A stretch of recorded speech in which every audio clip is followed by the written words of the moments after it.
Welcome to What the Duck episode something or other. 18? 18? 19? 19. Yeah. We got our shit together here at Moonduck. That's pretty clear. Here with Annie / Maut. My name's Purge. Andrew Zyre is doing the producing, and SUNSfan is supposed to be here, but he's not. Probably in the bathroom. How you guys doing? I'm doing good. So good. Great intro, Purge. Thank you. Yeah, really. I well have done. some experience. Well, Yeah. That's for damn sure. Okay, let's move on. All right. All right. That's Anyway, the show. SUNSfan's It's, not here that's all because we he's got some major shit happening at Team SUNSfan's house today. I'm guessing. Oh, jeez. No, we're not ready. That's point number 4, We'll dude. get to that Yes, later. we didn't We'll need to get bring to that that up later. immediately. Because I got a lot of shit to talk about. Great We're start, kinda, guys. Great we're kind start. of late with this, but TI6 happened. We were all there. This was supposed to be the TI6 show, but we got pretty busy right after TI, so sorry we're delayed on that, guys. Let's go one by one. Annie, how did it feel to be at TI? That's kind of a big question, dude. It was amazing. It was actually the first event I've ever been invited to as talent. So it started with TI6, which Other is than the hub, right? yeah, I meant like actual tournament, like in-person LAN stuff. But oh my god, it was crazy. I did a lot of work during group stages. Got to work with Winter, who's one of my favorite casters, and then main event, I got to be your bitch, Purge. I was the one that had to Yeah, I didn't say it, but feed you you did. and Um, water you and take you for walks. Yeah, And we had so little time doing our stuff that Annie had to bring us food because we didn't even have time to like walk somewhere and get food. It was so busy, and we really appreciated that. And you're also the mouse that moved the post game yeah, I was stats stuff. the like fancy slider for the Sand King Blink Dagger that got so much attention. That was my mouse. I got to do that. I got to help with production at TI6. Holy crap. Whoa. Ooh. That was a pretty big deal. So, as a whole, good event for you. Had you been to TI before? I went to TI4 as a spectator, but TI6 was definitely a lot bigger, really smooth. The games were incredible, so getting to watch them from the stands and also just the booths with the teammates, and it was really cool. Did you have any fans? I got to sign some autographs, got to take some pictures, and it was Woo. a couple creepers, but overall, really nice Hey! experience. Can you tell us a creepy story? Just one. Oh, Just the okay. One creeper, please. Okay. So I'm talking to. This is gonna come back to bite me in the I ass. I can't know it. wait. I can't wait. You guys are gonna judge me so hard. Slacks, I think you already know the story. Let's do it. So I'm talking to a group of fans near the Weatherman Purge station. There's like 3 or 4 guys like have been talking for like 5-10 minutes about the event, and one of them's pretty cute. Like, all right, he's looking good. So I had to go run and get some food for Rob and Purge. But I was like, all right, like let's talk later. I give the guy my phone. I'm like, hey, put in your number so we can meet up and talk or whatever. So after the day, he texts me. He's like, hey, you want to get some drinks, some dinner? I'm like, all right, sounds good. So I go meet up. We talk for a little bit. It's going nicely. Seems like a nice guy. And then he brings up, he's like, so Valve pays for your hotel room, right? And I'm like, yeah. He's like, you allowed to bring people back there? And I just like, nope, nope. And I just get up and leave. It was so not what I was aiming for. Oh God. I learned my lesson. Don't talk to fans, everyone. Don't do it. It was very close to being a good story. I thought it could have gone well there, but I thought he was going to take a left turn and like the guy was saying going to talk about Purge or something. I thought that would have been funny, but Aw. so with that Purge's said, give me hotels? Purge's room number. I need to wait outside of it. exactly. Oh, it was just like, wow, that is just nope. Nope. And I left. That was my Like- story about interacting with fans. He could just Aw. understand how a hotel worked, and he would have avoided that whole awkward conversation. Like, But it was more just like, so you're allowed to bring people back? And I'm like, no, I'm not. Bye. No. People, not serial God killers. damn. Sorry. Well, that's a good story, Annie. Jeez. How Thanks. was life Alright. for you? all right, how about you, Maut? How did you do at TI? How did it feel? This is your second TI, right? Yes. That you worked. The first time I was on the main stage at a TI, really just the second time overall I got to cast something like that big as at a LAN event. So obviously Manila being the first time. I mean, it was pretty fucking insane. I got the schedule and I was like, are they crazy? Why are you putting me on this many games? I'm like, oh, wait, let me look at who my co-caster is. All right, now I understand. I got it. I got it now. So, I mean, the group stages were definitely a lot of fun. And in the main event, I was actually super excited for it. and I got a little bit nervous for a couple of the cast, but it was just really, I think the biggest thing for us was just trying to find like an all right synergy between me and LD, which was kind of what we were working on pretty much the entire event. And eventually we were able to figure it out the last 2 days, and I think we felt pretty good about it. And I don't know, I had a lot of fun, man. I mean, we spent a lot of time like with everybody playing different games, stuff like that. I hung out a lot with Dakota and a couple of the other guys and stuff like that. So, I mean, obviously it was a lot of work, but it was some of the most enjoyable experiences. I think it was probably the best experience I've ever had in regards to work and to like going to like an event or anything like that. It definitely was the best TI for me. Like game wise, like all the games were amazing. All the casts I did were pretty good. So All right, I don't know. I mean, like it was just a lot of fun. That's all I could really say about it. I think I have a question. I'm sure Slacks is thinking the same thing. Just if you're like a main stage caster, approximately how many hours did you work a day during the main event? Here it comes. Here we go. Here way we less go. than both of you two. So.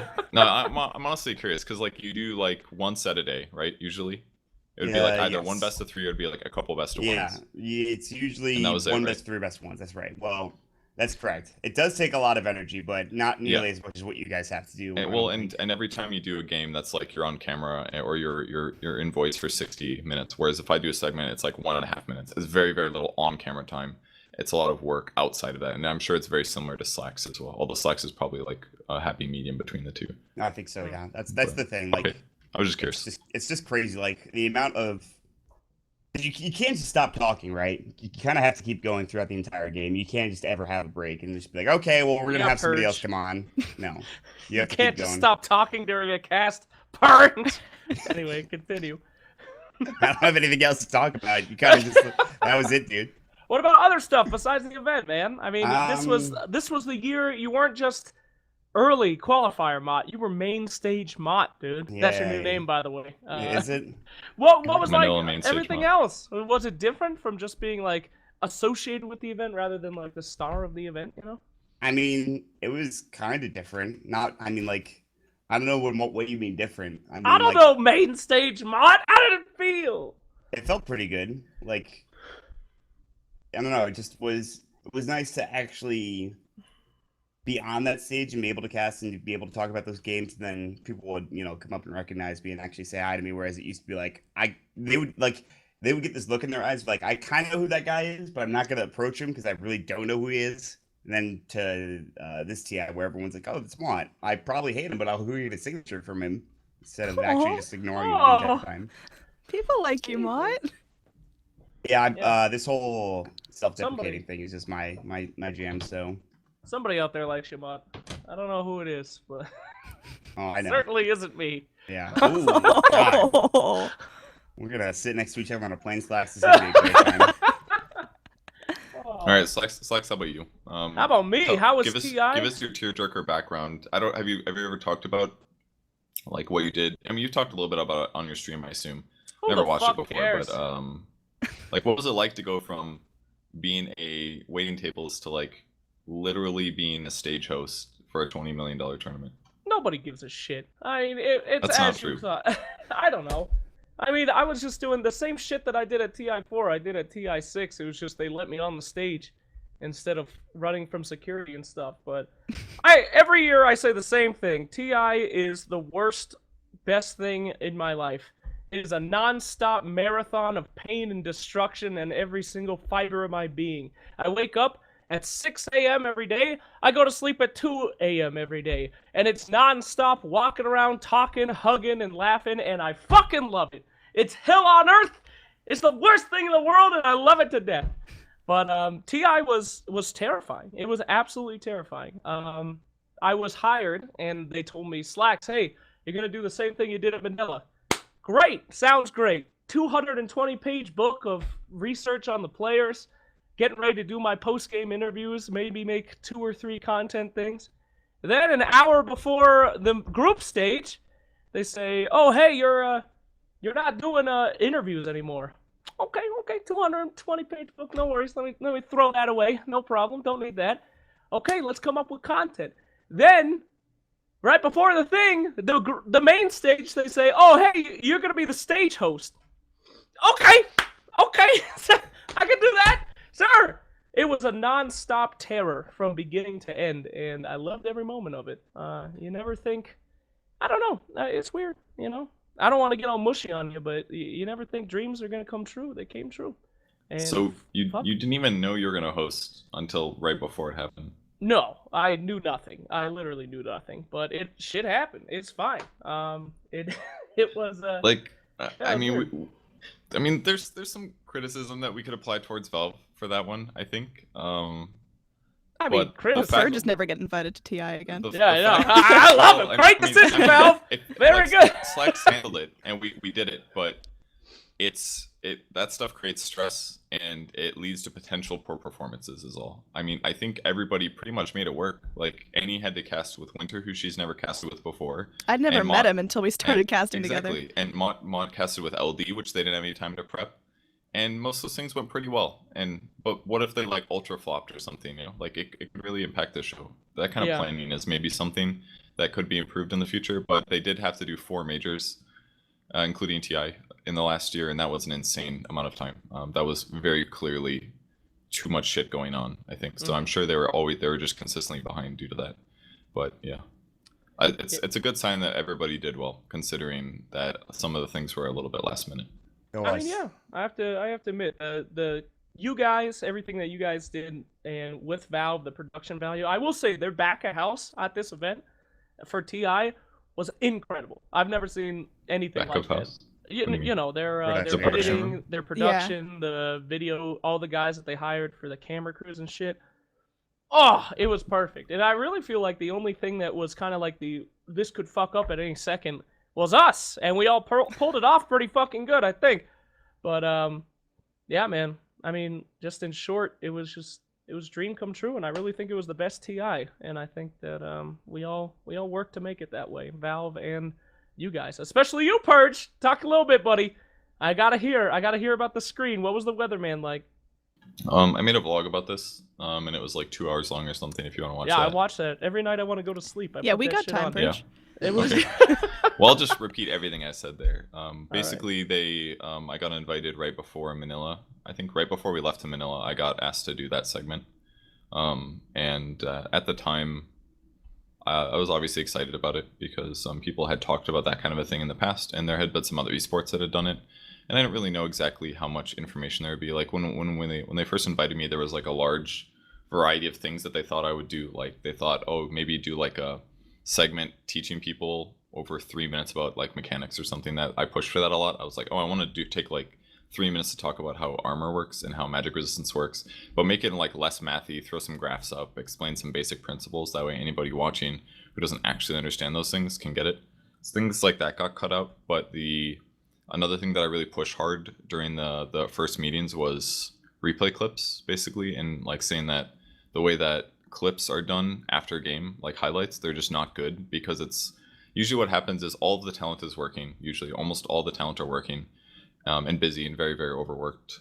So what in the past, some events, what will happen is you'll take the panelists and they'll say, oh, you guys need to send a Skype message to somebody in the truck to tell them which clips you want to talk about after the game.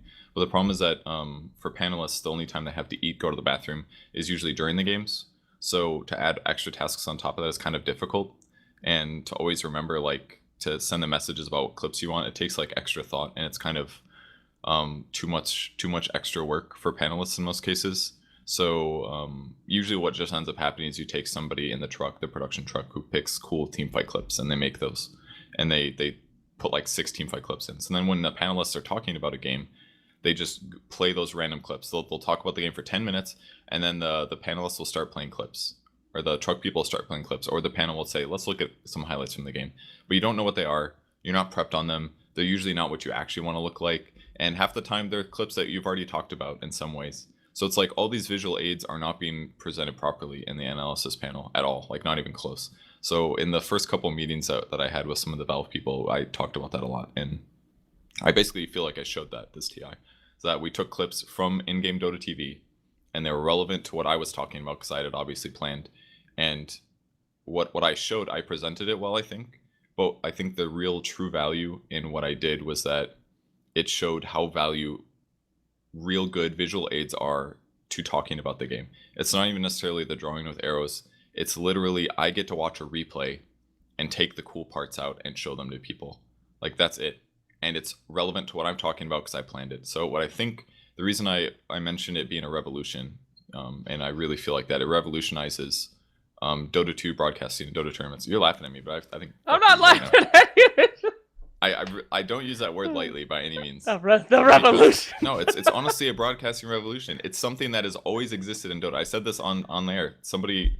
Reddit said something, and I was like, I just can't believe nobody's thought of it before. And really, that means people have thought about it, but nobody's really executed it well. Because you have to do it from replays. And you could always do that with Dota TV. You can take the clips during the game, and then you can make these amazing clips that you can throw on with the panelists. Panelists could be prepped. Like, you could hire like 2 people that did what I did, but not presenting, and just take clips during a game and have like 15 clips that are interesting. That way, when the panel talks about so-and-so getting first blood in mid, they just play the clip. Just jump to the clip of so-and-so getting first blood, and the panelists can see it, and they can talk about it. And if you just throw that shit into the panel, every fucking panel is going to be 4 times better. It'll be like every panel is similar to the Weatherman segment. Like, it'll just change everything. And all you have to do is get like 2 to 3 people with a fucking computer with internet access and a clip-taking program like XSplit or OBS, and you just take clips. And then every analyst panel is like 4 times better minimum because you have visual aids. It takes a little bit of skill though, Purge. You can't just have that up there. You need a Purge. You need someone who knows what they're talking about and someone that's not going to be like, as you can see right here. Oh, sorry, that kind of does sound like the you a little bit. The difference. the difference is that that's like pre-prepared short clip content, but just like you don't have to make a story. What I was doing that was interesting or special was that I was making a story. I was making like a 2-minute story every time.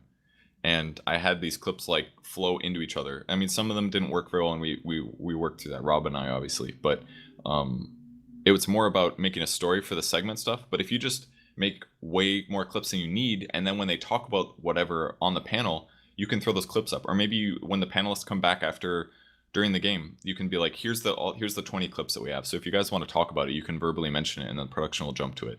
Like, oh yeah, the time that I always use this example, but the time that Weehaw solo killed Sumail mid, like, that was amazing, but nobody probably saw it on stream, or they didn't see the lead up to it. They just saw like the last 5 seconds, and that doesn't show what happened. If they just play that for 10 seconds during the panel when they're talking about it, it like changes the whole panel, and then it's actually really interesting to look at. And everybody can speak with conviction instead of the, I don't know why he died mid, but he did. The problem is that panelists can't do what I did during the game, because you have to look at clips, and you can't look at the game. Panelists need to look at the whole game. So if you have people outside of this that take the clips while the panelists look at the game, then they can put their things together and make an amazing analysis panel. And then all of a sudden the panel is going to be way better. So that's why I think it's a revolution. I think if people execute these ideas and they do it that way, it's going to make analysis panels genuinely really, really interesting to watch instead of just mostly interesting to watch or slightly interesting to watch. And can I also say that not just what you were doing, obviously, was a huge part of that, but also the 2 different panels to me was some of the most impressive decision making I've seen. Like to decide to have a draft panel and then a banter panel, I think really changed the game and changed the dynamic for this TI and made it a lot more like I could, instead of having one panel just van for like an hour to 2 hours if there was a delay, to like switch between the 2 was a really nice. And just to have everybody kind of like with Slags, with you, with the 2 panels, there's a lot of content that's easily digestible. You don't have to worry about like getting bored of like certain panel members or something like that. You know what I mean? I feel like this is the first time that they actually thought about not what would make a successful show, but what would make a good show. Yeah. Like an entertaining show, something that people would actually want to tune into. Because that was the thing about TI is that no matter what, there was always something to look forward to. If you didn't like the analyst panel, you had the fun panel. If you didn't like the fun panel or the analyst panel, you had Purge. If you don't like either of those, you're out of your mind. I guess you have me. But there was always something for everybody, and I think that's what made it so successful is that there was always a reason to watch. So it was really good. I really hope that they keep a lot of the stuff that they did for that format. But all I know is that I'm happy it's over. Thank God. It was a great event, but whew! Too much stress, man. It's too much stress. 2 weeks of hell on Earth. My God. I felt stressed, and I didn't even do that much as we talked about earlier, but like, it's tough, I think. But like for sure, it was definitely the best TI in terms of show plan I think they've ever done. Like, yeah. Throughout the entirety of the event. Making lunch for Purge was the most stressful thing I've ever been through in my life. What? I'm sure it was. I don't want that. I don't I'm want honestly not very picky. Annie, as you can see, I need figured 4 it out, pickles like, on 2 this, days not in. 3. 3 is not Okay, optimal. okay. for me. But Tell me on about- on what day was it? number 2, so I had to get lunch for Rob and Purge, and they were both working really hard. And you guys, I could tell, were just both like super stressed because you got to keep your eyes peeled in the game for like 12 hours at a time. And so I'm in like the talent lounge or whatever. So I get you guys each a hamburger. I get you each some coleslaw. I get you each a little bit of salad, some vegetables. And then I come back down and I realize that only one hamburger has ketchup. And I hand it to you guys. I'm like, sorry, but one of the hamburgers has ketchup, one doesn't. And Purge, you just look me dead in the fucking eyes. You're like, next time, make sure they both have ketchup. You probably said that way more rude than I meant to. I was like, It was. I was know, not- I inefficient could tell it was just ketchup. you being stressed, but I was like, oh my god, I've never felt this threatened in my I know life. what you're talking about. Like I've seen that My person bad. before. Didn't mean to do that. No, it's all Like good he doesn't too. mean any It was offense by it, actually okay. but 'Cause he it was doesn't mean any offense we by gave it. the one with ketchup to Rob because there was a small chance that I would get ketchup on my suit and then it would ruin So I things. actually in some helped. ways it was better, yeah. Wow, what It a was just tale. like if you think about the mentality that was in those first 2 days, it was like we had so little time to do things and we constantly had to talk to people to get them to either fix or adjust something they were doing, whether it was like workflow or we'd have to like tell. Like I probably spent like 3 minutes telling Annie what kind of food I like eating, you know, just because I have to tell her because she wants to know what food to get me. And there was like a million things like that. So I was just constantly being as like focused and logical as possible about decision making, being like, next time get ketchup. Like not a big deal, but I probably was like, I probably Not gave it too- no time. And That It's was all not good. how. Next time, maybe get ketchup. Listen, bitch. Where's I my need ketchup Like, now. You had This the is I an got most like like, a burger. That's fine. God. all right, thanks, man. Glad, Hey, glad to know I helped out. You know, You nailed it the last feeding couple days, so it was feeding perfect. Purge, I feel like gave him the fuel to revolutionize Dota in his The segments. revolution Yes. is All right, here. there we go. Yeah. All right, so can we Perfect. talk about fuck ups? That's my favorite thing. Anybody got any Sure. fuck up stories? You all happy sharing those? We got a couple. I accidentally walked face first into Gaben. What? Oh, Great. Woo! Give me That's- this one. So you guys know there was like the talent lounge, which is like the little food place, Uh-huh. the club live place where you go and you get your food to kind of sit down. There's a huge screen, you can kind of just sit down. There's booths, great, and there's coolers with drinks that you can go. They're like unlocked, just take whatever you want. So I was getting myself a water bottle after working. I had to go because I had to go film some crap with Zyori, and so I'm a little bit of a hurry, running towards the cooler. Go grab a water bottle, whip around into Gaben's like belly, and I just back up, see that it's him, jaw drops, and I run away. I didn't say anything. That's not awkward. That's not awkward You're at all. fine. No, no, It you're was there. a bit awkward. Listen. You didn't say I'm sorry or anything. You just No, he was like standing behind, like in line for the cooler. So I turn around, smash into him, look up, notice who it is, and just book it out of there as fast as possible. Excuse you. Is that- Listen. Perfect. God As someone damn that it. as someone that has pioneered Mautism to the nth degree, I can tell you that's not awkward at all. Hey, you guys, Play you it guys off. It's might fine. not realize I'm like a little socially awkward. Woo! Oh my But God. like, what do you Aren't do we if you all? accidentally walk into Gaben's chest? Well, Like, is You that say excuse me. you say I'm sorry. You kiss him. you do. That's Yeah, what I do would any do. number of those things instead I would of just kiss. walking away. Anything else? like I probably had the most terrified look on my face I've ever had in my life. No. This reminds me of this time in college, back when you could still smoke in bars, and I was at a bar around when I was 21, and this woman was holding a cigarette. She accidentally like poked it into my arm. I was like, you just Ow. poked me in the arm with your cigarette. And she looked at me and she like smiled. She's like, "Oh, sorry, honey." And then she grabbed my butt and squeezed it. And I was like, Hey! "What? The How is that? Thanks. Apology? Is that an apology? You just get to sexually harass me?" Speaking of sexual harassment, I went to the bathroom once during the event, and half the time I had anxiety about it because like we didn't know if the game was gonna end and I have to go live, or other times like to go walk that way you have to walk through fans, then you get stopped for autographs and stuff, and I just didn't have time the first couple days. There's one day I go in the bathroom, I counted how many stalls. There's like 11 or 12 stalls. There's one guy in there, and he's like stall 4 from the left, so he's pretty far away from the entrance, right? And I go to like the ultimate right because I'm following the rules or whatever. And I just like walk in the bathroom and I like prepare at the urinal to go. And the guy, he just looks over at me, just peeing, turns his head and he's like, "What's up, Purge?"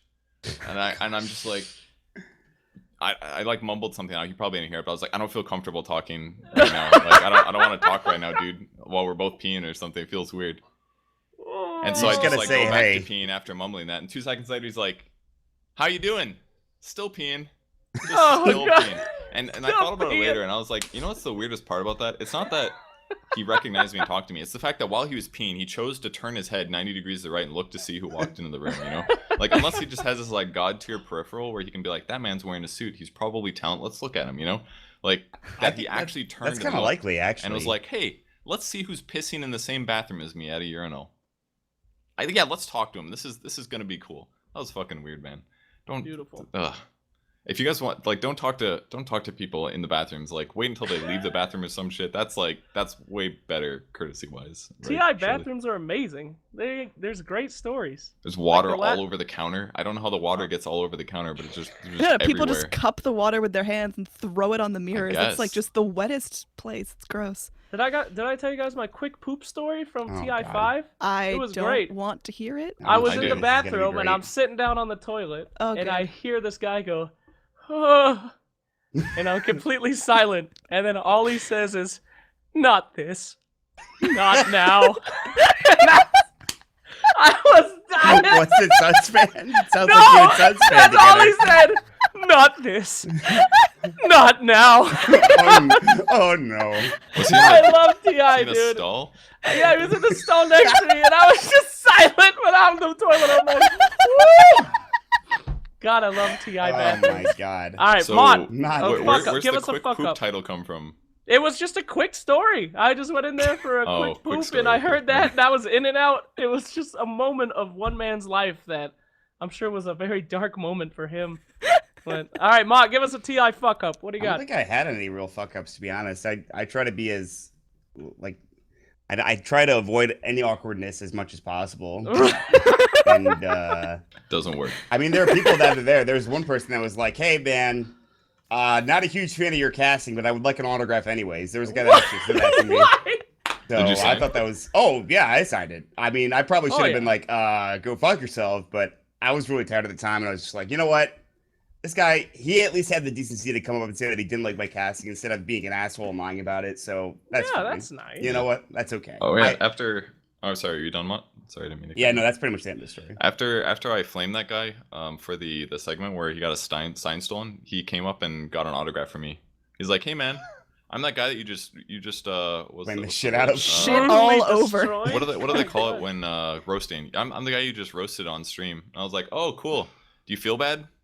He's like, "Yeah, I feel bad." I was like, "Good." Oh, goddamn, dude. He's like, "Can I have an autograph? Can you sign my hat here? It's for my friend. You have to like write his name." So I wrote the name and I wrote it wrong. And I was like, "All right, see you, man." I was nice about it, but I was still rude about it. But god damn. I think the reality is that most people that act like this, they don't really think about how they're viewed to others, and they get caught up in the I'm on camera, the celebrity thing. Like some people don't deal with that exposure in healthy ways. That gets to their head, or it makes them do things that are awkward or annoying or weird because they're getting attention. And some people act weird when they get attention. So, I mean, most of those guys probably aren't bad guys. Some of them are just fucking idiots. But you know, maybe that guy didn't deserve that. I'm not sure. But to have that sign, it was annoying. So man, I don't have regrets. Oh yeah, the funny part about that story, I already told this on my vlog, but I actually couldn't read what a sign said when they first gave us the video. So like the whole game, they gave it to us previous to the prior game starting. So the whole game, I'm just chilling out. I'm like, man, I actually don't have to make clips for this game. That's cool. And then I went up there and I put it on the screen. And I zoomed in with the zoom in tool to read what it said. And then I read what it said. And I just sat there for like a minute and a half, angry as fuck. Like, because I'd been getting like triggered about this stuff for like days. Like I tweeted about it, asking people to stop wooing. Like, don't hold up obnoxious signs. Don't hold signs up and shake them so that people look at them more often. It's like, just hold your sign there. That's fine. If you guys want to have an obnoxious sign, but you just hold it, that's fine. But when you shake it, then everybody's attention gets directed there. Just shit like that. I was super triggered. So I was just rage mad. And as soon as I finished that segment, I had adrenaline going through my body completely. Because I was like, actually calling somebody out, you know? It was like I almost got into a fight, even though there was very low chance of an actual fight. Destroyed that guy. We were watching that segment. Yeah, I was like, could not believe. We were like, oh my god, he just went in. He just killed that man. Yeah, I just took all. That was a full anger panel. That was like as much disdain as I could create. Yeah. That's Good for the you. signs though. They had to do something. I got stopped by this person, and I don't know why she came up to me, but she was like, "Excuse me, excuse me. Someone has a sign about Taco U.S. servers, and you need to take it down." And I was like, "Me specifically? I mean, I feel real bad. That fucking sucks." And she's like, "Yeah, that's offensive." And then she walked away, and I'm like, "I don't write the fucking sign. I'm sorry, Jesus." But yeah, we definitely needed something to happen there. I think they fixed it towards the end though. They started having security, but Did they actually start like kicking people out and stuff? I think of just the back area for the finals. I saw some security dudes the final day, but Okay, hey, if that was the worst thing that happened at that event, then pretty good fucking event. Yeah, I'll tell that you guys was about a pretty much fuck it. up. You want me to put my career on the line and tell you about a fuck up? Oh yeah. Okay, so all-star match, right? Maybe I shouldn't tell this story. No, I think it's fine. Is this the one we've all heard? Yeah, I don't think know so. if I've heard this. But I think it's fine. All right, all-star match. They give me the skinny. They're like, Slacks, Pit Lord's coming out. Here's what you have to do to get him into the game, all that stuff. Choose what pro and all that. And I'm like, all right. I handle it right. Everything's good. By the way, for Pit Lord to spawn, we had to type in a chat. Not all chat. One secret word. But the word was something that people could have typed. It was like a very common word. So they were very worried that one of the people would just type it for fun, and then all of a sudden fucking Pit Lord comes Oh, now out I'm randomly. curious. You're Don't not worry. going to tell us the word. Why are wouldn't they you? make it like zebra or something that no one's ever gonna type in a Dota No, game? it was like a word that could have been dropped at any moment. But anyway, so yeah. So Pit Lord's out, right? And we're going on all this stuff, and all this is going on, and then towards the end of it, I get it on my in-ear. Somebody goes, I go, Slacks, Pit Lord TP. And I'm like, what? And I can't talk to them. I can only hear them. So he's just like, make Pit Lord TP. Make him use his ult. We have a great graphic. And I go up to No Tail. I'm like, No Tail, listen, dude, do your ult. And he's like, I'm fucking dead. And he was dead for like 90 seconds. And I look over at Casey and I'm like, Casey, let's not win this game for another 40 seconds, huh? And then the guy's like, Pit Lord TP! And I'm like, listen, I can't make a fucking TP, he's fucking dead! And I'm like, run over and I was like, no, Taylor, can I buy back money? And he's like, no, he's dead!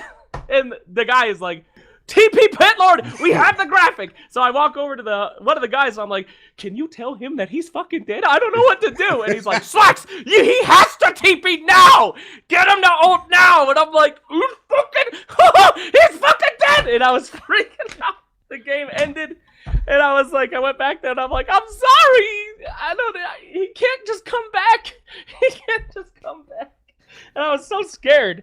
This is like, you don't want to piss off Val, but they're like, make this happen. I literally can't. Okay, I'm Because sorry. no one got to see what his ultimate looked like, right, at the time. There was like, he ulted 3 times. Yeah, in he that ulted game. a fair Yeah, Just he was the fine. observer never caught it or something. So I when guess was watching they the had stands, I some didn't see it. cool ass boom that was gonna happen.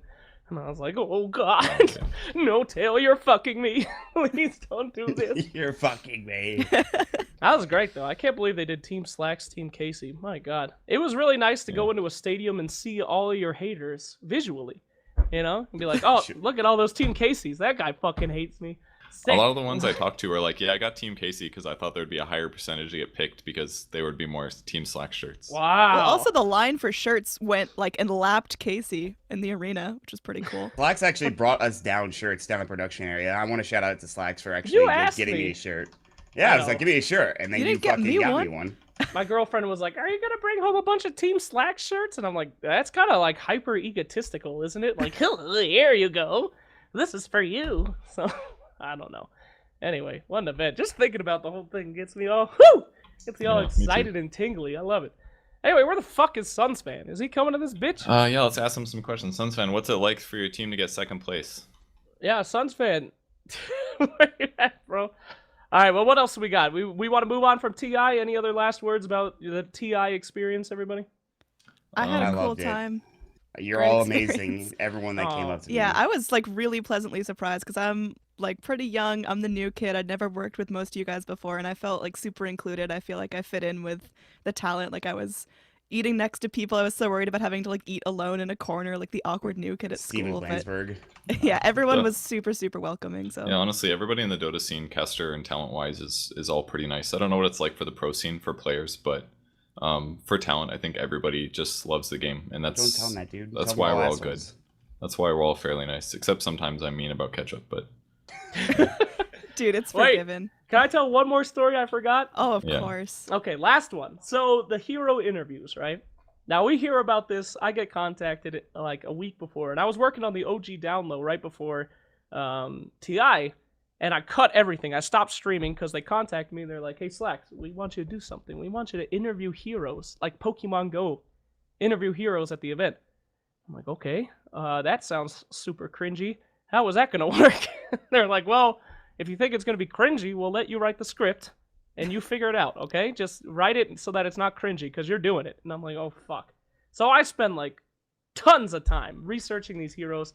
I wrote every single one. It took so long to make it sound natural and shit, right? So I go over there, and we're filming, and they have this at the Hall of Heroes, and it's outside in front of everybody. And it's on these screens, so you can see people. And they were like, okay, what we're going to do is we're going to shut down the Hall of Heroes for, like, an hour or whatever and let you do all these. I'm not an actor. I might have wrote the scripts. I might have done all that, but I can't fucking remember them. And I'm not very good at, like, just talking to some random guy. So it took some time. It was like 45 minutes a hero because I had to remember the lines. We had to line up everything perfectly. But what I didn't know is that the entire process would be on these giant screens. And they couldn't see the hero. They just saw me standing there talking to nothing for 45 minutes. And these crowds would gather and be like, what the fuck is this? Walk away. Because I'd be standing there like, hey, it's Socking the Locky, huh? Oh, fuck! And then just see like, they're like, what is happening? Anyway, it takes 2 hours for me to get 2 fucking heroes done on day 1, right? And I go over and I hand them over to all the bosses there at Valve. And I'm like, here you go, guys. You're going to love this. Next day I come over. Go, how were the interviews? They're like, oh yeah, your camera guys didn't turn on the mic. There was no sound. So, okay. Went out there and did it again for another 2 hours talking to nobody while this crowd forms. And it's, you never feel ashamed until you see a crowd forming. They see what you're doing, and then they get this sad look on their face and all dissipate. And then a new crowd forms later. It was just, what an experience.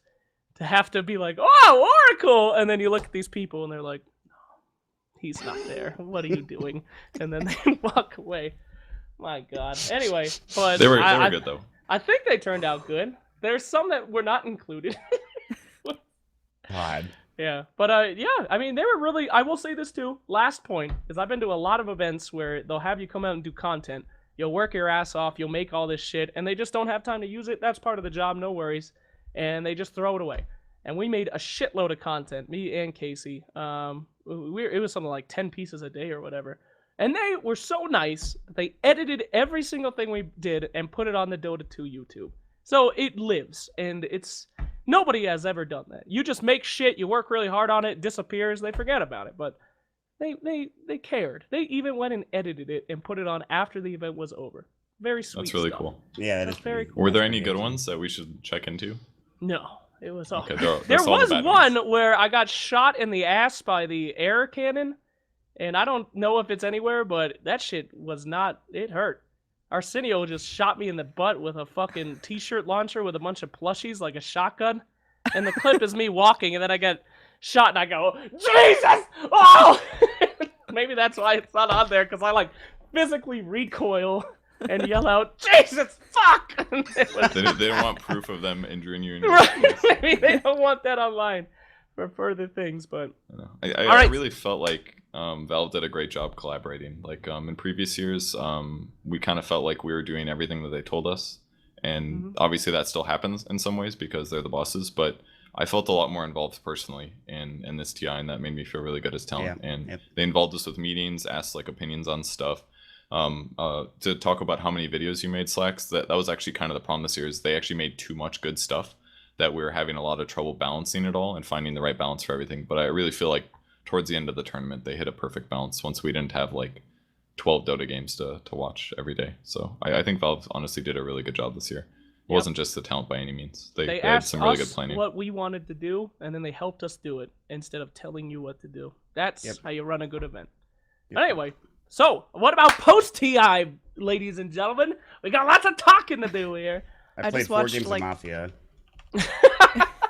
I played Mafia. I watched like 400 episodes of House Hunters and got really addicted. It's the funniest shit I've seen in my life. My girlfriend loves House Hunters. Great What's the show. deal with that show? Great show. Hysterical. As like a comedy, it's perfect. There's nothing that tops it. Jesus. I'm scared Dude, some of of that. the people are ridiculous. There was this woman that was like genuinely scared of ghosts. So like her must-have list included houses that were only made after like 2006 because that was too young for them to be haunted. That makes sense. And then at the end, she chooses a house from like 2010, and they do that like 3 months later. Like, how's their new house working out? And she's like, well, I was still a little bit worried about otherworldly spirits, so we did a sage ceremony, but now I really love the house. I was dying. Sorry. Yeah, That's pretty funny. Thank you for your House Hunter. Okay, so Mafia Land. Sure, Yeah. that was fun. Mafia Land. I had a good time. Kept showing up late every day, but played like 2 or 3 games every day. Slacks, I think you were slightly ahead of me in win rate, I believe. 10 and 5, baby. Woo! Is that your overall or your Yeah, season 2? 25. I think I played 15 games and I won 10 of them or something. I don't 15. know. Holy sh. You played a shitload, I know. You were definitely one of the big players. I'm gonna find the chart. I'm just saying, I'm real good. And the best part about playing Mafia is going back and seeing all the flames. Oh, everyone's like, he's so shit. What a shit Mafia. Fuck this kid. And then you win the game. Oh, it feels so good. But people don't get Mafia, dude. They're sitting at home, they're like, why are they so rude to each other? Stop being mean, please. Like, you wouldn't survive a fucking day, kid. In my world, you gotta be a shithead. You gotta be a dick to win. You got emotions, it's get the sometimes. fuck out. Like, you have to control the game or you have to direct it in the right way, and sometimes that's what I do often is town. If I think I have the game figured out, you have to control the game. And you have to like shut down people that are wasting time or asking bad questions. But it's a fun game. It's a mix of emotions and of logic and of physical reads, and you have to kind of get all of that together, and you have to base it on what you think the patterns are for the people you're playing with. And it's very difficult to play. I kind of wish that everybody had to watch it the way that we play it, but it's that a lot of people like backseat gaming and making fun of people and shit like that, and you can't really do that if you're trying to figure the game out. So it would kind of hurt the viewer experience a lot, unfortunately. All right, let's talk about post-Dota TI, though. Mirana, she's the only one who got nerfed, really, right? Because of the pick rate? Is that correct? She got nerfed pretty bad, yeah. Her Ags Starfall doesn't do a focused burst, so it does 225 less damage when you do an Ags combo. Is that it? Is that really the only notable change? Because I thought if every hero got picked, Ice Frog would just be like, I'm done. That's it. I mean, it's perfectly balanced. Every hero was used at TI. Wait, well, really? We'll see. Was every hero used? Almost. No. Not I'm saying everyone, if every hero was Okay. used, I we was would have like- won the game. It would have been over. That's not Until true, though. Valve is like, we need more money. Shoot out the Monkey King. There's Ice always Frog's going to like, be a "No, balance. please." And I think once in a while having a patch that upsets the balances may be good to like really stir up the pile a little, because you don't want the same like 50 heroes to be the best heroes always. Like at some point we're gonna get bored and want the worst 50 heroes to be like more towards the middle. So I think all of these little nerfs were more just temporary things, and we'll probably see a bigger patch eventually. I don't know when though, but I would guess in the next couple weeks. I assume there will be another patch. So Monkey King? Anybody give a shit about that? I do. That was awesome. Do we That know? video.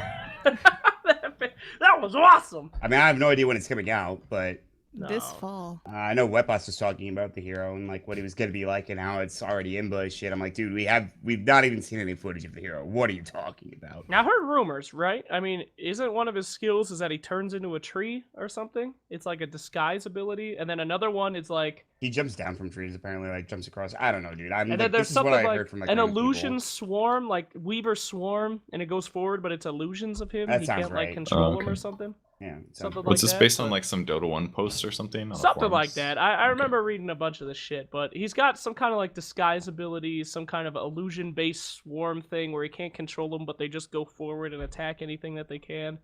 And then I don't know what else he does, but will it affect balance? I feel like Dota 2 is almost perfectly balanced right now. Any hero is viable, as we saw from TI almost. I mean, no, Purge, you disagree?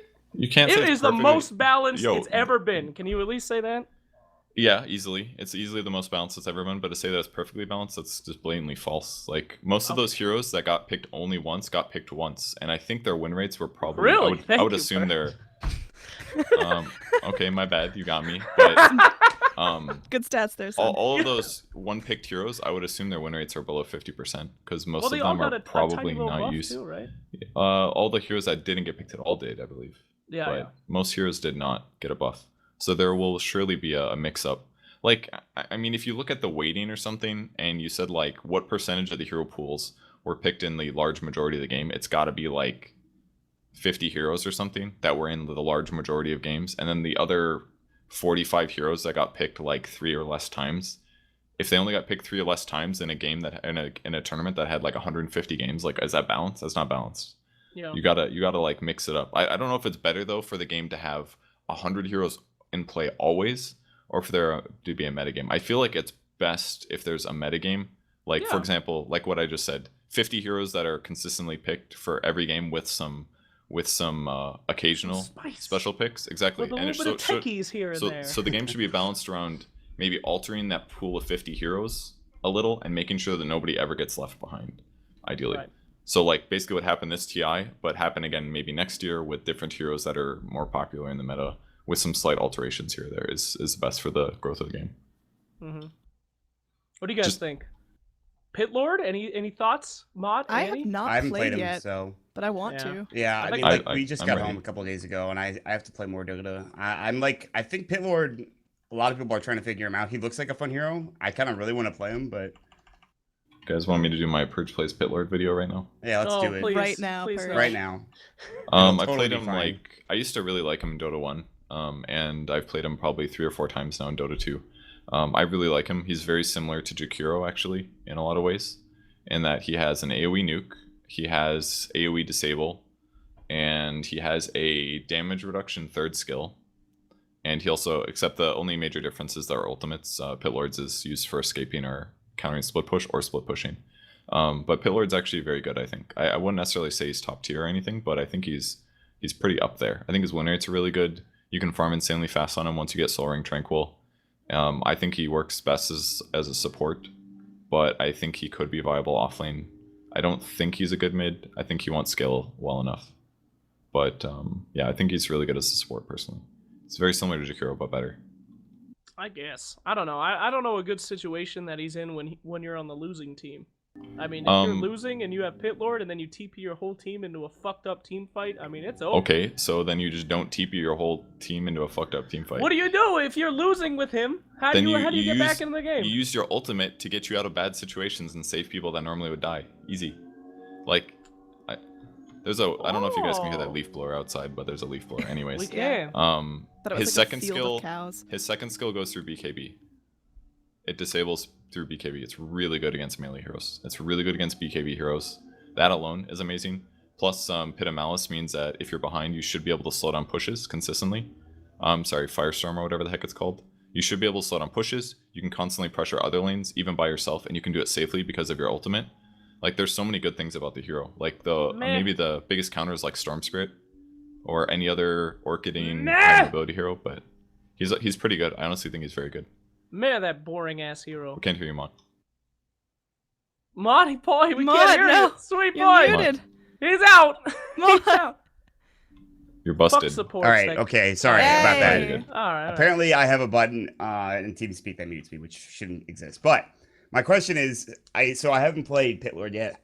Is his ultimate TP like IOTP? Will you be able to see it on the enemy like minimap if you? I don't think it's on minimap, but it's very visually obvious when you're TPing onto a creep now. Much more so than Dota 1. Dota 1 is kind of hard to see. Dota 2, it's really obvious. Gotcha. So you can see it coming, and you also can't interrupt it like relocate. So once you cast it, the only way you interrupt it is by killing Pit Lord. That's the only way. That sounds. Or it looks like I've seen videos where you can Yules him, and it'll send back everyone in the area back to the place. But if he's in the air when you do it, then he will stay. Well, so you might be able to use Tornado or Yules to keep him there after it. You can interrupt Io's relocate? What? With a stun, yes. That's something new for you, I'm sure. But there's no way Slaxes doesn't know about this. It's not a channeling spell. Are you fucking He's with definitely me? fucking. He has to be, right? No. Shut up, Slacks. But if you stun, I've seen Isles get stunned and then still TP, don't they? No. Nah, Once you cast it, you're fucking with me. Okay. Told you, dude. That's why Alright, I always do anyway. it so last minute now, because they want to wait until it's about to go through before they get closer to the hero that's done. Okay. All right. Is it? I don't think SUNSfan's coming. Is it time? It's not coming. I don't think he's coming. I think he fucked off. Is it Well, time to talk rosters, boys? Can we flame him? Oh, Yeah. we can Is that what always we're flame doing? him. Okay. Well, I we feel can like he's do got that some too. shit to do. All right, let's get this out of the air, boys and girls. You guys ready for this? Sure. Team number 1, the only info that we know 100% is OG Facebook posts, all the teams. I mean, it's a complete team fucking disband. Only Fly and No Tail are left. Everybody else is out to the winds. What do you think? They did mention that they had kicked Moon, and that I believe they said Miracle and Crit left on their own volition. Yes. Is that That's right? very true. Yeah, that's correct. So, I mean, not too surprising. I had heard rumors that after Shanghai they were thinking about disbanding because they performed really bad there, but then they won Manila pretty convincingly. So I was like, all right, they're good again. But then they lost again, and that's basically what Fly said in his post. So makes a lot of sense.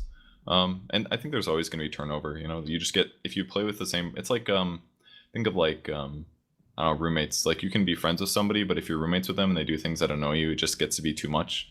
And if you get new roommates, it takes a while until you get annoyed from them. You know what I mean? So I think teams will always do this kind of cycling thing. Just the fact that they stayed together for a full year is already really commendable. So I'm totally cool with them breaking up, as sad as it is. I'm with you, Purge. I don't know. I feel like staying on the team together, isn't that what made OG successful anyways? Because they kept working on it, they kept learning around each other, and they won 3 big events because they were the only team that didn't roster swap. Well, did you see That's not Fly's necessarily post why. though? Did you see What? Fly's post? It's just the reason What'd that he say? Fly said the reason they disbanded is just they didn't have like-minded people playing. Like they were close to being like similar enough to where they thought they could do very well, but they weren't like close enough, if you know what I'm saying. Like, At some point, you get to a point with a team where everybody has different ideas about how Dota should be played, especially when you have really talented people that understand the game very well. People have different opinions about what is better for strategy, and they basically solidify under one path because they choose to do so. And then whoever, if they lose while doing that path, the people that had the different ideas will get frustrated and say, we should have done this. And then it becomes this like strategy breakdown thing, and that's a lot of reason why teams break up sometimes as well. I don't know, guys. I feel like a good team is one that knows how their other people are going to play and plays around them. And that's something that you can only do through months and months of playing together. I feel like this swapping shit of, I'm going to let this guy go because we did really good, but what if this guy's a little bit better and I'll bring him in, and then it changes the entire dynamic of the team. You've been establishing a team dynamic for months, and I want you to tell me 3 teams that have done a roster swap after winning a lot of shit that have been successful afterwards. I mean, I can't think of any. I literally can't think of any that have dropped somebody and been like, we'll bring in this new guy who's super good on paper, and then we'll win. you know, EG, I mean, DAC. Like, it sounds like I'm disagreeing with you, but I honestly agree with you for the most part. OG was together for a full year. They literally were the favorites going into TI. They could have won. They could have been millionaires, and they lost. They got like what, $200,000 or something. Mhm. Yeah, it was bad. I'll admit that. Like there's no way that doesn't affect their morale with each other going forward. Like, I think can see about it that. that way. Like, you're always going to remember that time that you went to TI and you lost to TNC, a team that shouldn't have even gotten qualified for. I personally think they were clearly good enough before then, but if you're coming out of that and you don't know who TNC is and you lose to them, that's going to affect your morale so much. Like, that's the shit that breaks teams up sometimes. Okay. Like, just bad experiences. That is a bad good fight with a point. girlfriend, you dump her or something, you know? Like, that shit happens sometimes. Okay. All right. Well, what? Jeez, Annie, you took that one first. Yeah. Well, okay. All right, Frank. A team is like a relationship in a lot of ways. Like, people have said this before. It's a 5-way relationship. It's not just about the game. It's also about how you deal with each other outside of that. Yeah. And if you go to TI and you flop when you could have been millionaires, there's going to be some negative feelings. It's going to happen. Granted, I guess I never thought of it that way. That's right. You know, you got to blame somebody, and it's hard to blame anybody but yourself sometimes. So there you go. It's a human thing. It's a human thing. All right. Well, then let's talk about the other confirmed shit that we got. I wish you were here, SUNSfan, you fuck. But That's probably why he's not here, because he doesn't That's have to talk about it. all right, man, let's do it. They kicked Moo. Why wouldn't they kick Slacks? They should have fucking kicked Slacks. I don't understand. I'm He's next. still on the roster, dude. All those fucking Euros are getting rid of the NAs, so maybe I'll go. Just kidding. But, man. Let me go on a little tirade here. And can I say one thing? Everybody always says that when I start getting serious, that's my real voice. That's not my real voice. That's my fucking bored voice, because I'm not excited. There's a difference between a man's voice when he's excited and when he's not excited. So no, it's not I'm not putting on an act for my whole life. It's just, all right. Sure? Fuck you, Maut. All right. Let me get real, okay? I met this kid at ESL New York who fucking got shit on Team Archon, and I've been asking pro players the whole event to let me have an interview with them. Everybody told me to fuck off. No offense to them, I was a nobody. But one guy said he'd do an interview with me. His name was Moo. I never heard about him before, but he was #1 on the NA leaderboards. And I interview this kid. He's got no facial hair. He looks like an 8-year-old little lad. And what just a genuine, nice fucking guy. He's like a guy you can go up to the bar and have a drink and have a good time. And not only, I mean, his character is unreal. He's a sweet dude, and I can't imagine that he would have any back-of-house problems. I mean, he's just a fucking nice guy. And then he has this breakout performance at TI6. His Timbersaw rat literally wins games. He's doing amazing. And then let him go. They let him go for one other dude who could possibly do better. That's what I don't understand about Dota. You get second place, and you have that possibility. Maybe we could do better. I mean, I can understand it. You want first place. But why Moo? Why do that to Mama Moo and Papa Moo and all the Moos? Why All right, do Slacks. I'm gonna be your counterpoint. I completely agree that Moo is an amazing person. I spent a little bit of time with him at Manila. He's fucking hilarious. He's very nice. He's really, really kind. Like, A+ person. Absolutely. Don't disagree with you in the slightest there. And I met him at ESL New York as well. Very nice guy. But the reality is that, yes, his Timbersaw is like arguably the best Timbersaw in the world. And yes, he won some games on Beastmaster that potentially won them, millions of dollars. But the I actually looked at his laning a lot during the event. It was kind of in the period like 3/4 of the way through where I started focusing on like 1v1 matchups and stuff like that. I would look at like Fear playing. It was Fear playing Axe versus Timber. That was versus eHome, and I watched like a Timber Axe game for, I don't remember who else. It was Mind Control, where he just laned amazing and only died one time.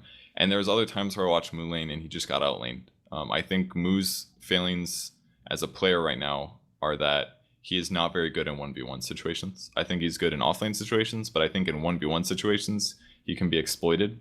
That was what I feel from watching a couple replays. I'm not super informed on this, but that was where I saw him lacking big time, was in 1v1 matchups. And there is a lot of laning advantage that you get from Dota right now. There was a lot of tri lanes at TI.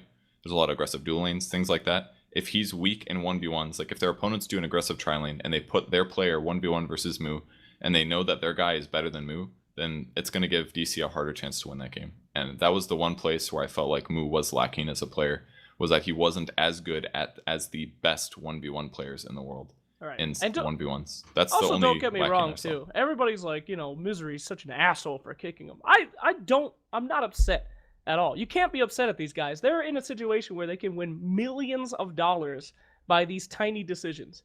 And they have to do what they have to do. I mean, I don't feel bad. I don't feel like he's a fucking prick because he kicked a nice guy. He is literally trying to win him and his 4 best friends millions of dollars. Would any of us do differently? No.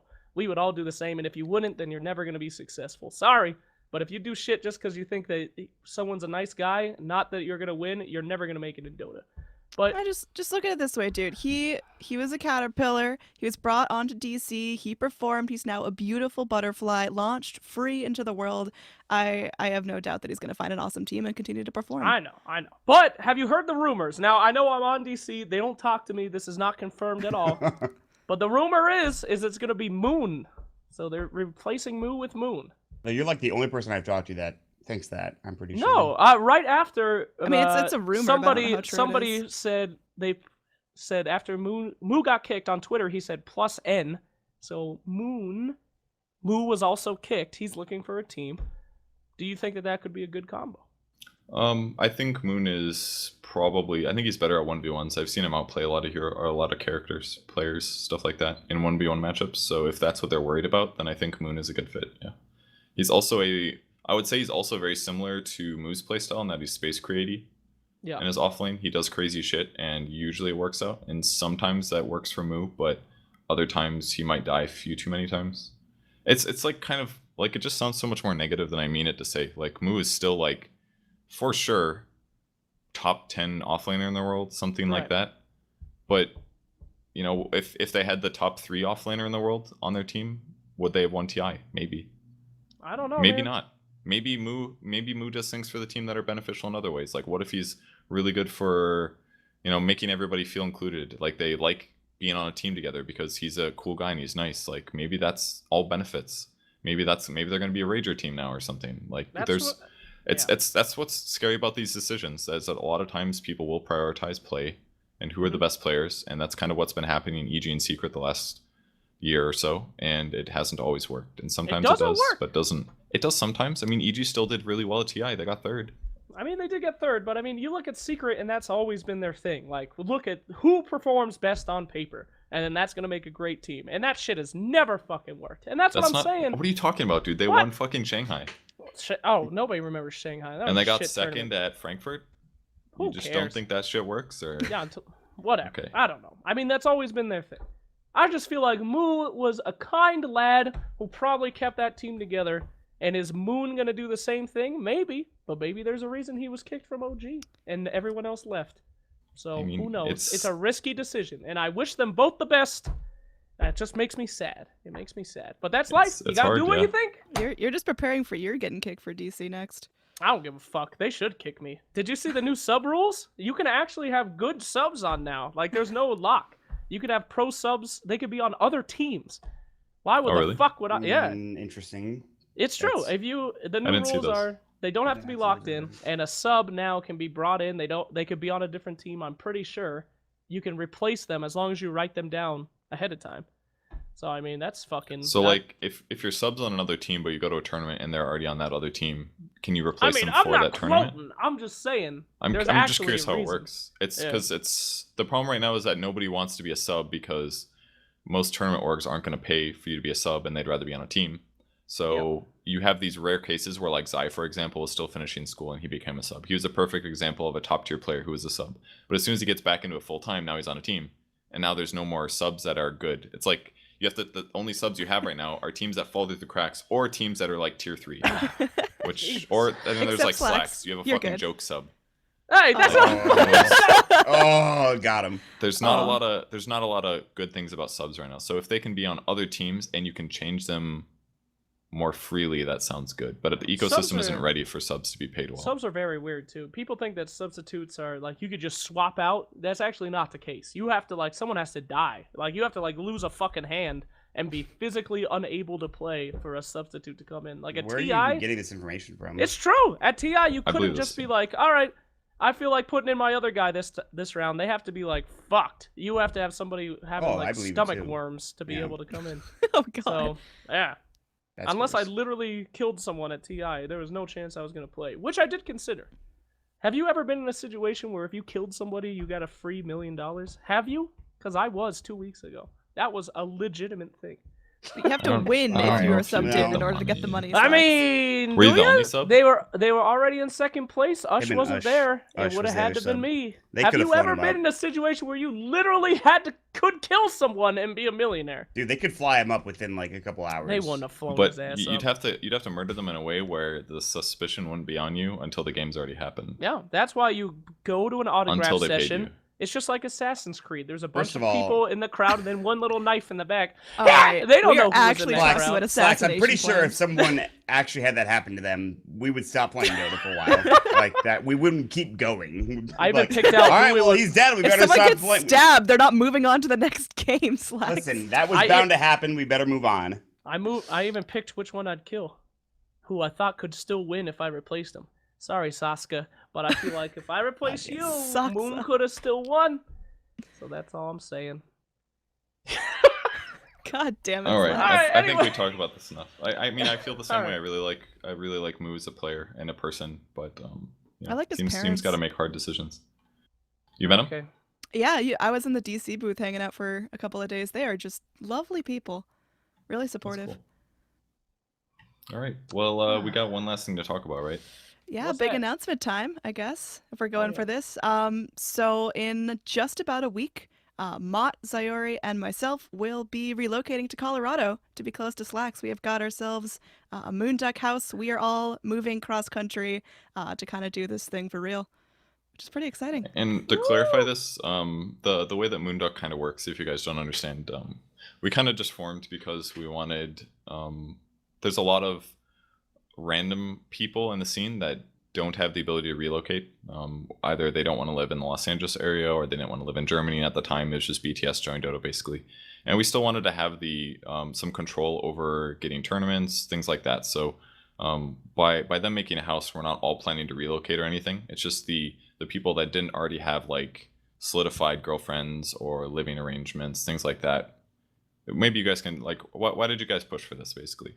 I think the majority of it is just we wanted to do our own thing. We wanted to have our own place to live in, and it kind of just worked out in a way that we all needed a place to live, and we all thought, okay, well, we could be more focused if we moved, and we could have a minor, little small studio, wherever in the basement, wherever we're gonna put it, and that way, if we ever want to do events, we can bring people to this house instead of having to go into Shannon's house to do stuff for whatever tournament that we're gonna be doing. It's just a way to stay focused and to cast together, without having to be like at an actual LAN, is one of the reasons. And it also works out that we just, our living arrangements currently, A, aren't working out, or B, maybe the lease is up for someone like Andrew, and they need a new place to live. So it just kind of worked out in the way that we all wanted to live in a new area, and we thought Colorado would be the best.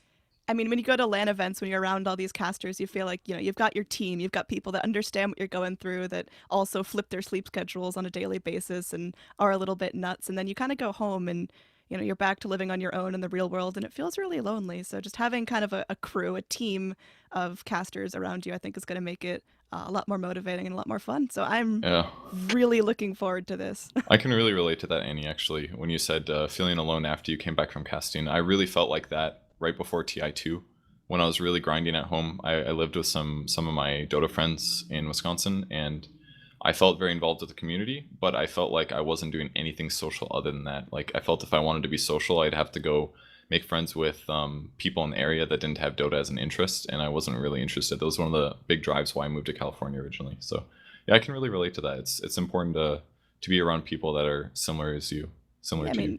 You just wake up, you go cast for like 6 hours, you're alone in your house, you've been talking at a computer with like actually nothing in front of you for, a long time, and it feels very isolating, very lonely. Yeah, so that's actually a really good point. I often get that feeling after I'm done casting for a long day. Like, I felt like I had accomplished something, but then after I'm done, I'm like, wait, what did I actually just do for like 6 hours? Like, I just sat down and talked about Dota. It's just it's a weird feeling. I don't know. Honestly. Like, now that I have a girlfriend, it doesn't feel weird anymore. Because if I want social interaction, like, we live in the same apartment, it's easy. We go to so many events now that it's different. Like, we will all see each other every month, 2 months, 3 months. Especially during majors, we'd have hubs, and then we'd go to the actual major, or we go to other lands. Like, I feel like all the casters, or I feel like everybody's pretty close friends right now, which is kind of nice. But for Moonduck alone, it'll be really nice. Like, for Captain's Draft, we basically had to take over Shannon's apartment or his house for 2 weeks, and that was kind of a pain in the ass. But if you guys already have this like setup studio, it's less work,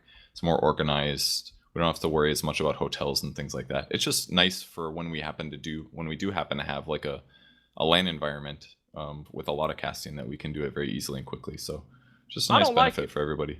Yeah, we're moving like 10 minutes. From me. We are moving 10 minutes away from Slacks. Get away from me, dude! Lex, I swear to God. I need my space. I don't want Maut coming in at 2 o'clock in the morning saying he's too drunk to go home. He needs a place to stay. I need to stay with you. I don't need that shit. I don't need you guys arguing about who didn't do the dishes, and then Zayori's gonna come and stink up my house because you kick him out. Fuck you guys. Stay away from me and Grant. We don't want this shit. Get out of our town. Yeah, that's a good point. Maybe you guys should just get a maid just to guarantee that there's no fighting. Oh, we already you guys talked about hiring a maid? We already talked about roster issues. Oh, you need a job slacks? I You I can be could our maid. substitute maid. As long as I could come in my French outfit. Yeah, Ooh la so- la. There's a- Okay, you know what? No, No, let's stay here. Let's cancel the we're lease. not. Let's That's just not not happening. move. I'm sorry No, to tell it'll you. be fun. Yeah, I think, real talk. The best part about this is that as fun as it is to be friends online and stuff, I mean, just being around on a couch and doing stuff is pretty fun, pretty cool. It makes a whole thing. If you play Dota online with your buddies, that's one thing, but if you're after a LAN and they're sitting right next to you and you get to be like, nice fucking move! I mean, it makes it so much better. So Yeah. it should be Same good. with casting. Yeah. So again, we are all going on a cross-country road trip in about a week, and the house will be me, Zayori, Maut, and one of Andrew's friends. I who's just actually chilling with us. I'm spending a month with my family, an extra month, so they'll be moving, and I'll be. You'll be there, Maut. We'll I'll save be. you a room. I'll be there a month later. So. Are you driving or flying or I'll be- shipping We're driving. I think all of everyone's us. driving. Well, even want to? Okay. Yeah, I'll be driving with my family, probably my Do you know dad, what's my brother. how many hours is it? It's 3 days. Like if you separate it, it's Damn. So yeah, you could do it in 2 days, but it's like pretty much driving for like Okay. 18 hours straight or something if you do it for 2 days. Okay, when I went from Wisconsin to California, it was 2 15-hour days, and my midway point was Colorado, so it was It's like roughly similar to. I think for us to Colorado is a little bit further than from you to LA, I believe. yeah, probably from Yeah, all the way it's- East Coast. A lot further. So I'm excited. I'm really looking forward to this kind of new chapter. Like I'm done with college. I'm living at my parents' house now, but I'm moving out on my own. Woo! Gonna do The this thing Dota for real. dream! Woo! I can't Dota wait to find your dream. address and leave poop on your desk. This is good. I mean, do- just you do have a lot remember of that we ammo know PCs. your address too. You Slack. don't know my address. I've never shared it. I mean, there's literally 2 people that are going to be like possible for doing that. It's like, okay, we're gonna find like somebody like ding dong ditching. It's either gonna be you or it's gonna be Grant. So we only need to find one. But of you. which Grant- one? Grant's But not going to which acknowledge one? our existence, Are man. you kidding, dude?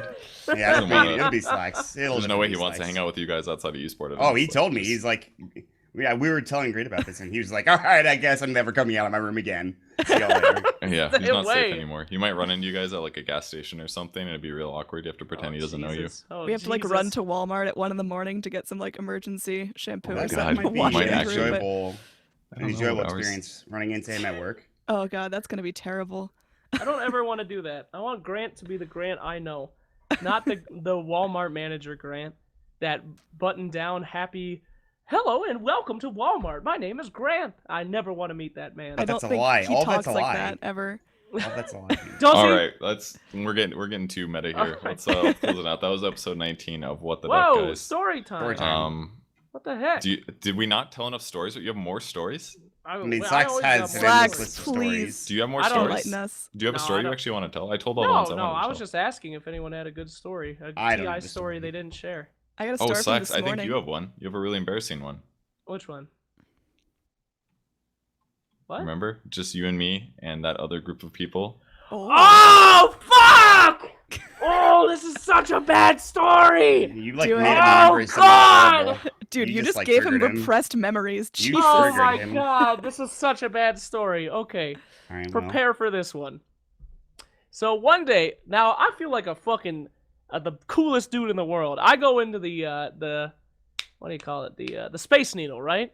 And I'm like, hey, what's going on? My name's Slack. My name's Jacob Cantor. I'm the stage host at this 6 million person watch $19 million tournament. We're gonna need to go up to the top of the Space Needle, all right? We gotta check it out. They're like, oh yes, sir. We skip all the lines and shit. I'm like, I'm the coolest dude in the world. That like panel that they did at the top of the Space Needle, that was me. That was 6 hours of pretending I was a smart person and in charge of shit. All right. But anyway, so I take 2 guys up to the Space Needle. Who was it? Yapsor and fuck, I forget his name. But we filmed something up there. Took me all morning, right? On my way home, going back from the Space Needle, I'm really interested. And I ask a fan, "Hey, who won that Liquid game?" And they go, "Oh, Liquid." And I'm like, "All right, sick."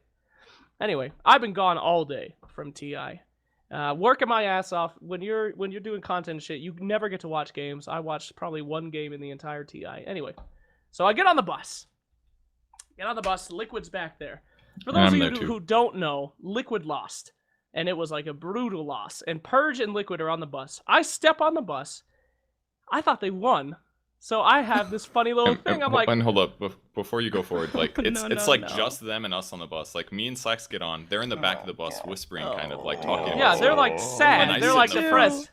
Yeah. So go I ahead. get on the bus and I look at them and this is exactly how I say it. I go, "Whoa, hey, looks like I'm on the winner's bus, huh?" And then I sit down. No, I said that as like, I thought they won. I was like, "Hey, it's the winner's bus." And then I sit down and their faces were like, "What the fuck is wrong with this kid?" And the manager goes, "Very funny. That's really funny." And I'm like, "Ha!" And I'm sitting there and Purge goes, his face is like, "What the fuck is wrong with you? Like, what is actually wrong with you?" And I'm like, "What's up, man?" And he goes, "They fucking lost. They lost, you idiot." And I'm like, "No, they didn't. They won." And he's like, "No, they lost." I was like, "Are you serious?" And the entire bus ride, I'm like, holy fuck. Holy fuck. Because it was not like a, like, I went full in. I was a full, looks like this is the winner's bus. And then I was like, shit. And they were pissed. So they get off the bus, and I was almost crying. I was like, "Listen, guys, I've been gone from the event all day. I had no idea. I asked a fan. He said that you won. I would never say that to you." And they're like, "It's okay, man. We knew something was weird. You couldn't have something was wrong because that was totally not like you." And I'm like, "I am so sorry. I am so sorry." But that fucking, my heart when Purge told me that, and I look back and they're all talking, and the manager guy is like, I'm like, oh my fucking god, dude. It was the cringiest, worst 35-minute bus ride I have ever had. And I'll never forget the shame in my fucking... Looks like you're not gonna be a liquid sub. Everybody already saw the shame when you realized what story I was talking about. Oh my god. That was pretty I've clear. never felt that bad in my life. It was Just horrible. listening to that story actually physically hurt me. I'm pretty sure. Oh. That Oh, story Hey, this is man. the winner's harmed me. bus, huh? Oh. You idiots. That's one of those stories that you tell and you think back on it. You're just like, man, I really wish I had a gun at that point. I could just take it and shoot myself in the face. I mean, they were really sincere. They were like, "It's okay. We knew something was wrong, but fuck, that was the biggest fuck up of my life. I'm so happy I apologized and they accepted it. I hope they did. I love you, No, boys. they didn't. I They love still you." hated you, actually. Oh, that's harsh, man. Oh man. So All right. anyway, that's Let's, the last Liquid interview I ever got. Jesus. All You'll right, be that's okay, the Slacks. story. All right. Any more depressing, awkward stories? I'm glad we ended on that note. That's a Yeah, great story to I end on. can't top that. Like, I had a shitty little story, but it is nowhere near that tier, so we'll save it. Oh god. This one time she got me mustard on my sandwich instead of ketchup. Dude, it Like- I'm was just kidding. Or, condimentless, not mustard. I would not fuck up that hard Purge. mustard. Next time. All right.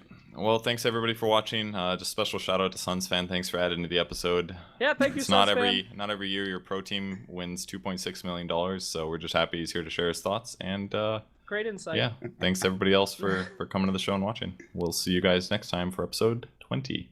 Bye.